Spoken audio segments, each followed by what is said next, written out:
This is Gary Atencio with CNTV, and once again we're in Denver, Colorado at CS Woods, Collector's Specialty Woods since 1974. They have offered a carefully acquired inventory of hand-selected woods and lumber right here in a public facility that is open to the public. I'm here with the owner. Thanks again for joining us, Kent. We sat down with you before, spoke a lot about a company that really is blood. It's in your blood. I mean, wood is in your blood. Fourth generation. This is a family owned and operated. Why is it important for you to not only provide some great wood here, but really provide it in a facility that is open to the public where people can come in and get firsthand a feel for it? You know, people come in from all around the country. We're out by the airport so people can fly in and come visit a showroom. We are probably one of the top 10, if not smaller than that, of a showroom of beautiful slabs from around the world. So we provide the ability for a client to come in, find their perfect color for their home, find the right size for what they're building. And it's a show. You can walk away with just a lot of ideas, or you can walk away with a board. That is excellent. I mean, quite honestly, like you said, one of 10, you probably have one of the largest selection of kiln-dried live edge slabs that our public people have right in their backyard here. This is quite a treat for them. Is that something that is important for you, that they can come in, the locals, I mean, and pick out something, touch it, and get an idea? Wood is definitely a touchy thing. It's a passion, and for people to come in and touch something that they can take home and touch for the rest of their lives is fun to watch. That is fun to watch. This is a U.S. company. Your specialty is that of American wood. That's a specialty. You have many different types you offer. But this is Rocky Mountain kiln dried. Explain to the people out there, what does that mean exactly? In order for wood to stay in one piece and flat, as you make it in the beginning into Colorado, we're extra dry. So any wood has a moisture content in it. And wood on the East Coast and the West Coast has a moisture content according to that environment. Wood in Iowa, wood in California, all have a moisture content that's related to the relative humidity. And all of that beautiful wood is not from Colorado. So it needs to be brought into Colorado and kiln dried properly for this dry area. Dry area meaning all the way from New Mexico all the way up into Montana. 16,000 square feet of really a wood lover's paradise. And they walk in here. If you didn't love wood when you came in, you're definitely going to love it when you walk out. I mean, the facility is wonderful. They can come out, check it out. But you've also made it available to people across the nation, really across the world, in the way of technology. Your website really gives some good piece of wood, shows it off at its best. Is this something that you've kind of grown into that probably wasn't even existent maybe 20 years ago? Yeah, it's a show and tell, and the more we can get the wood out and get people to look at the slabs and touch them, the show and tell part of it is big. You just can't. You start thinking about that if you look at a tree, and you really can't see into that tree unless you've cut a lot of them up. Same thing is here. We have a log that's out on the floor. Until you open up that log and lay it out on the floor and start looking at its beautiful figure and its knots and its live edge, there's an introduction there into a piece of Mother Nature. I mean, we as the public, consumers out there, we drive by beautiful trees every day. We enjoy their beauty from afar. But like you said, this is a way to see the inner beauty of a tree. And where other place, I mean, quite honestly, can you walk in and actually sit inside of a tree? I mean, this is a project. Tell me a little bit about this project. Somebody's going to get this beautiful piece of wood. Was this cut out by one of your guys here? The idea was a chair and a tree. And we found this log in a log pile south of Portland in Oregon. A power line about 8 years ago had been cut, and they had cleared the power line trees, and this was too big for them to deal with, so it just sat in a pile. So we found this up there, brought it down, and have been working it for the last 2 months. A good friend of ours who does carving for us has, with chainsaws and with single, you can see the chips. Yeah. Every one of these chips is a carving. and carved the chair into it. And now we're in the process. We just sandblasted the ends to show the beautiful growth rings. And now we're in the process of sanding it out the surface and getting it oiled. It heads for a hotel lobby in Snowmass. That is going to be beautiful. I can't wait to see that set over there. It's going to look great. I mean, this is really quality lumber, quality wood. This isn't furniture that you're going to buy down the street at the big box store. I mean, a lot of this stuff anymore, we become a assemble a self industry. People are out there and trying to put their own furniture together. It's almost like planned obsolescence. They know that furniture is not going to last for the next 2 years. This is furniture that's going to last your lifetime, probably someone else's lifetime. This is furniture that you're going to pass on as an heirloom. Does that make that rewarding for you, knowing you're handing on something like that?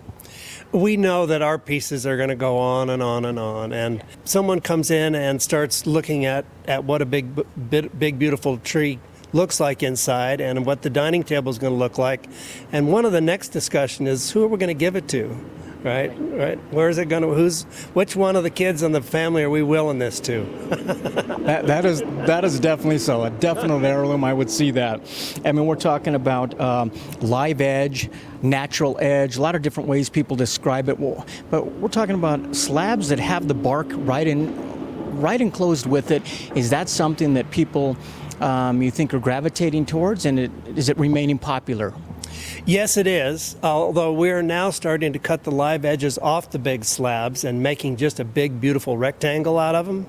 Or we just poured a table, epoxy river tables are now a popular item.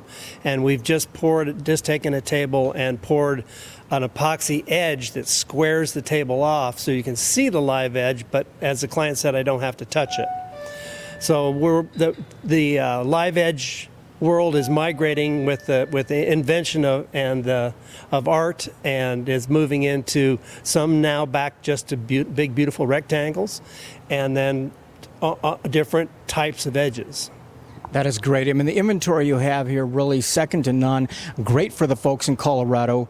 Let me ask you this selection of 50 plus different types, different species of woods. Is your team always on the lookout for new trees out there that basically it's time for them to come down?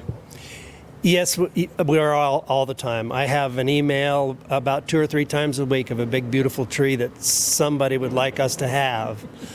This last spring, we took a trip up to Portland, Oregon, and we were really grateful that one of the local millers up there introduced to us a big tree that was planted in the 1880s. The second wave of Lewis and Clark, and we have a big, beautiful tree we took down up there that was just at its prime. It was starting to die in the top, and it was time to come down. And we have, I'll show you later in the showroom, we have walnut trees from the nuts from around that tree growing out in the showroom. That is interesting. I mean, really, there's no job too small or too large. You've got a team here that is totally qualified, educated to walk the public through things from small vanity tables, coffee tables, end tables, all the way up to some of these large meeting room, boardroom tables. Is this something that is almost a wow factor when people walk into a boardroom and see something like that? It's a thing of beauty. It also says something about you and your company. And we did one this year that was 52 feet long, of a big, beautiful log from Steamboat, a high country log taken split down the middle and opened up end for end, so that 50 of their employees could get together, eat lunch, talk about their jobs, and have a communal place to eat. And we've done, in the last 6 months, we've done a 29-footer and a 24-footer. As places to eat and hang out in the workplace that is something you can touch and is beautiful and says something about your company. That is absolutely right. I mean, what I love is we're showing across the screen right now many projects you guys have done just in the short period of time since we were out last time. Some great projects out there. You're working with a product that is of nature, yet at the same time, you respect nature. I mean, is there almost a proper time to take a tree and not take a tree? And is that something that you take in consideration? Most definitely. We get offered trees, and we tell people we'll put our name on it. And now when I get a phone call from someone out there around the country that knows us, and they call and say, Kent, that tree's ready to come out. Do you want it? So we only take trees that are ready to come down. That ready to come down, not necessarily these days, is because of age. It's because of new roads, new houses, expanding population, and those trees are coming out, power lines. This tree is out of a power line. Those trees are coming out, and we enjoy the process of getting in the middle of that and making that piece of wood go on for generations and generations. Speaking of generations and generations, this is a fourth generation company here.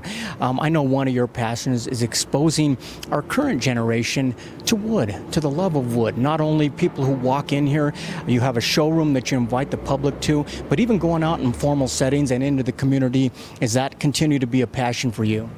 I love to see the young people get sawdust all over them, and begin to learn what it is to work wood. It's one of the many arts, but wood is obviously a passion of ours. But yeah, we now support several high school wood shops are coming back as a trade. And so we give away shop scraps to 3 high school wood shops right now. And we have some beautiful pictures coming in this time of year of pictures that just got done over the last winter of projects from students. Excellent. I mean, you don't have to be in a class to come on by, though. I mean, definitely this is a local company. You guys probably get pretty excited when somebody walks through the door and they've never been in a facility like this and kind of see their eyes get a little big. Is that something you still enjoy? It's the thrill to watch someone enjoy Mother Nature and walk out with a twinkle in their eye and they've seen something special in a tree.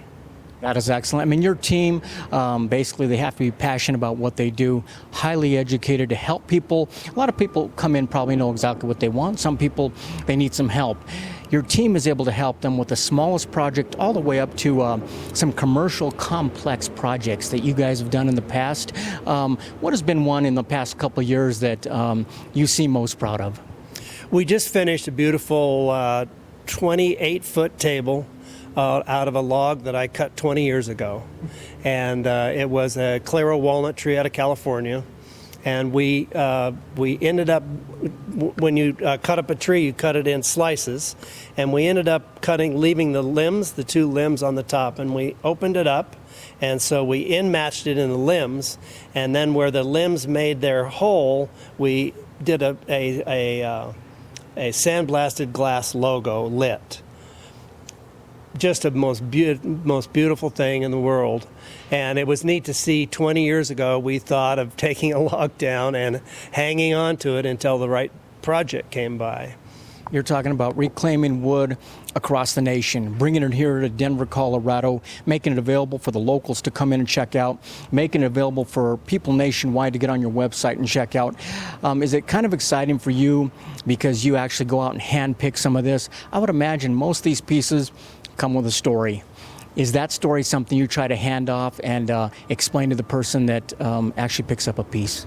The story gives the piece of wood a history and a little soul. And every log we have, I know where it came from, and they all have a story. This is an organization that began back in the 70s. Really, your father and all the way down. Is it still rewarding for you to provide something like this for folks? And you get excited when you see a piece of wood. You see them all day long, but there are certain pieces that probably stop you in your tracks as well. I have a favorite a week. That's pretty good. They change. They change all the time. Change all the time. Excellent. For folks that have never come down here before, you have easy accessibility here, great parking. Obviously, you want to invite folks here to the Colorado facility. What would you tell somebody who's never walked into a wood place before like this? Come with a little time, because you're going to take more time than you had planned. Kent, this is custom sourcing, fabrication, everything is done right here from the beginning to the end, the final finish. A lot of these steps that you do here in the facility, all the way to the end, is that something that you oversee as well? Yes, we have a 8-person wood shop right now with all the right tools to mill and produce large, beautiful pieces. We also sell to woodworkers who come in and just buy a board and do the work themselves. We have the epoxies and the glues and the wall panel clips right here in the store for sale. You talk about a couple-month process here, just in a chair that we're sitting in here. Share with me the process as far as the finishing goes on many of your pieces of wood. We spend a lot of time filling at the client's request, and we use epoxies with different things in them, bark or sanding dust or clear. We're now doing clear fills. And so after leveling one side, then we level one side of the board so it's perfectly level. Then we gauge it so it's the same thickness. And then we start the process of filling. And then we start the process of sanding it up. And wood becomes more beautiful every grit you polish. It's kind of like a jewel. So we sand all the way up until we start to get the depth that comes out of the wood, which is the sanding grits are 80, 120, 180, 220, 320, 400, and white Scotch-Brite. Interesting. Lots of polishing. Yeah, then, step by step. And our finishing coats are 6 coats, 3 sealer coats and 3 top coats, so that you have the ability to have something that will last and last and last, and then be able to be refinished in the end when everyone's signed their dents and it's time to refinish. I mean, a lot of the products you have here, many of them are very rare. I mean, you've got a network now of professionals that you work with. You're able to hand off that experience when you're going to these corporations that are putting a project together. Is that something that requires kind of a dedicated team to make sure that everything flows seamlessly? Yes, and we put one person on a project, and that person shows up with the team and becomes part of the building team. And we show up at the weekly meetings and work out the details for installation throughout the building process and the installation process. So you're working with the architects, you're working with the corporate team, be it multiple pieces. That's something, regardless of the scale, that's something your team is designed, basically figured out how to do pretty well throughout the years. And we work all the way from with the interior decorator, the architect, the CEO, and then the various trades that need to come along with that. Sometimes we just sell wood to another wood shop, and sometimes we do the project all the way through us building it and installation. But we take a client all the way through the process, everything they need to have a successful, beautiful piece of wood in their place. Let me ask you this, Kent. This is a Colorado company. Obviously, folks here in Denver can stop in, take a look at some beautiful wood. This is not the only facility that you provide here. You've got thousands and thousands of square feet. Tell me a little bit about the other location. This Denver location is just our showroom, although we now have a brand new leveling jig that I'd love to show you when we're done here so that someone can come and buy a slab and have it leveled immediately and go take it home and work on it. We have a United Airlines pilot who comes home from his trips out and comes by and buys himself a wood and takes it back to his wood shop at home and they're building out a brew pub, and he's doing all the tables and the bars. So since this is just our showroom, we have a dry 44,000 square feet undercover in southern Colorado outside of Gardner, south of Westcliff, back of the sand dunes, down where there's not many people.